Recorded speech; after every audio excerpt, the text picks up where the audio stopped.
We get up there to do the show, and all those people are standing around, and it's like 1 minute before start time. The band is ready to play. They got all their music. The stage manager is back there. All the actors are in the wing. All the sound effects people are ready. All the technical stuff is ready. It's ready, ready, ready. And there's nothing to do but push the start button. Good evening, and welcome to tonight's radio program. I'm Van Williamson. We're all crammed into Seagull Studios here at WSCL. Why? Because we're related. No, not really.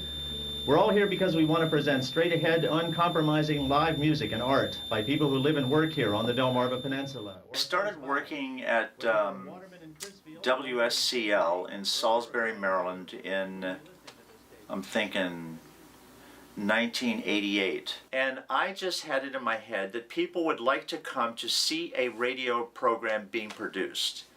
And they did. And of course the live audience, without whom we'd be doing this in a huge empty auditorium without the ability to go...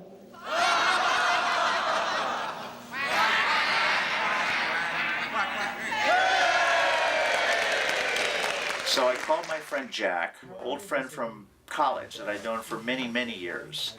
And I said, look, I've got this live 2-hour slot. I've been playing CDs and I've been playing some live music in the studio, but do you want to, you know, like write a radio play or something, or some kind of skit? You know, we could do this with one hand tied behind our back, write stuff that's at least as good as a lot of the stuff on TV. Can't be that hard. Return with us now to a time little talked of hereabouts, perhaps because it never really existed. Delmarva during the Middle Ages. To get in the mood, run out now to the kitchen and fasten yourself a suit of armor out of aluminum foil. Then come back, sit down by the radio, and pray your neighbors don't see you as you listen to the words of your tuneful narrator and guide, the famed Delmarva troubadour, Clam Breath of Herlock.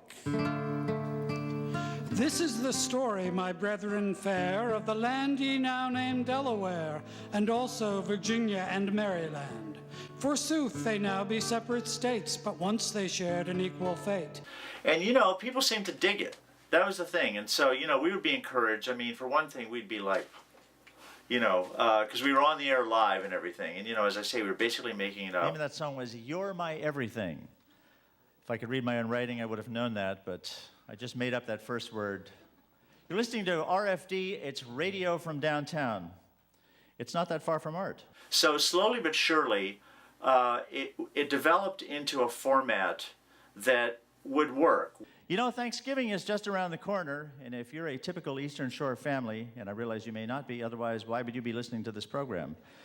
You've probably had it up to here with the prospect of sacrificing another innocent turkey just for the sake of a tradition whose origins have been lost to time.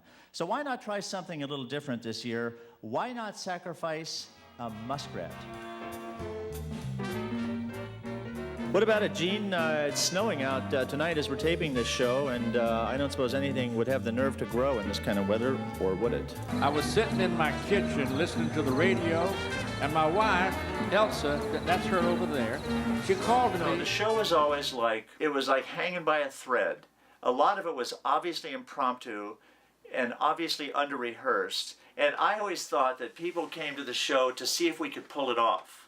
You know, this is why I always said people were like waiting for the train wreck. Now I'm in the center of the stage. Just 1 second. And we've got another set to do here, although not right now. We're just gonna get to the end of this. That's frankly that's my primary concern. So I would assume that people were listening to it on the radio, but there was no way to know. Animal stories from beyond the news. Jim Smith, who used to work at NPR, he might have been working at NPR at that time, because I wasn't at NPR at that time, but he was. He said, why don't you get somebody from NPR to come down and be on the show? And I said, yeah, sure, that sounds good. Who do you think? He said, well, what about Susan Stamberg? And I'm thinking, yeah, you know. So, but they were friends. You know, they'd been friends for years. I remember just being on the stage when she came in the theater, and I'm just thinking, oh my God, you know, Susan Stamberg, holy smokes, huge fan, you know, so I was kind of embarrassed, you know. But because, you know, we had written all this stuff. And, you know, Jack and I, like, we thought the stuff was hilarious. I remind you that know. my husband and I were ordering guppies before most people around here even knew what a guppy was, let alone what you could do with one. And Susan said, this writing is brilliant. You know, she literally said that, and I was floored beyond belief, you know. And Jack, we were flattered beyond belief. I mean, come on, Susan Stamberg. And she said, you know who would really like this is Carl Castle. Please. All right. But this is really the last time. He came down and he became the de facto, like the announcer, because he has a Carl Castle type voice, because he is Carl Castle, you know. And they both kept coming down. Every time they were available that we were doing the show, they would come down.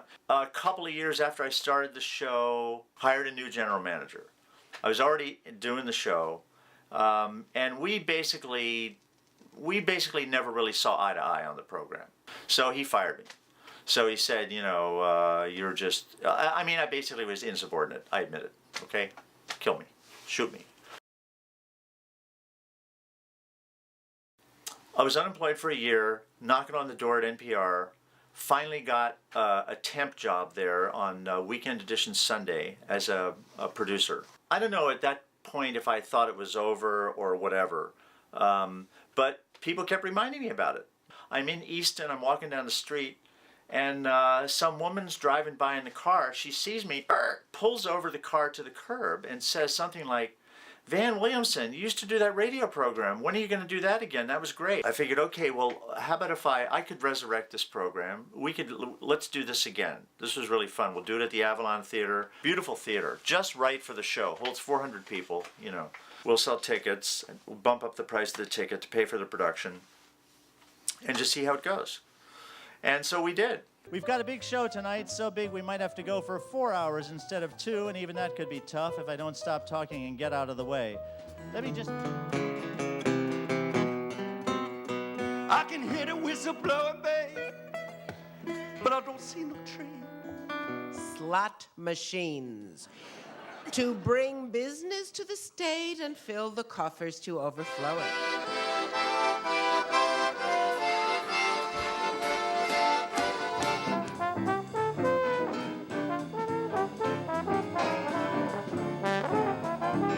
If I was looking for info about Indians, I'd probably go to that new museum up in D.C. What's that?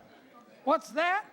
The new Indian Museum on the Mall. For heaven's sakes, Biff, it's been all over the papers. At a certain Where you point been? there, I felt like I could do no wrong, because I felt like the audience was with me and they were with the production. I'm also told that the ticking sounds you hear are the vibrations of clockwork, a gratuitous sound effect from the original broadcast that makes little, if any, sense in this context.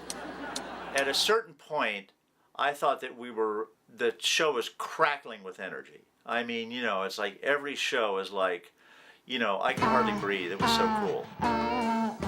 Since 1983, and have made a little progress, but not very much. Indeed I do. The show really allowed me to, like, crank along on all the burners that I had. Basically, I could write music, I could write the program, I could write the jokes, I could call up my friends and say, you want to be on this radio show? And so this was like the perfect thing. So there's like, you know, perfect convergence of things that I really like to do. And then the tagline of the show is, it's not that far from art.